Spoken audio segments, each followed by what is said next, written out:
ও টোটোওয়ালা, ও টোটোওয়ালা, দাঁড়াও, আমি যাবো গো। কোথায় যাবেন? রথবাড়ি বাজার। ভাড়া কত গো? 10 টাকা, 10 টাকা, উঠুন। ও টোটোওয়ালা, তোমার বাড়ি কোথায় গো? মুখে বলবো না গান গেয়ে বলবো ম্যাডাম? ভালো তো, গান গেয়েই বলো, শুনি একটা গান।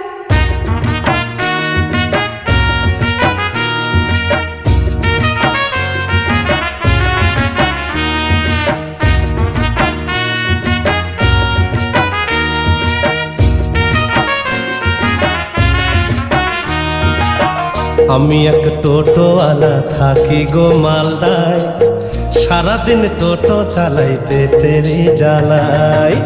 আমি এক টোটোওয়ালা থাকি গো মালদায়, সারাদিন টোটো চালাই পেটেরই জ্বালাই। বরুণের চা দোকানে, বরুণের চা দোকানে চা ঘুগনি আর মুড়ি খাই।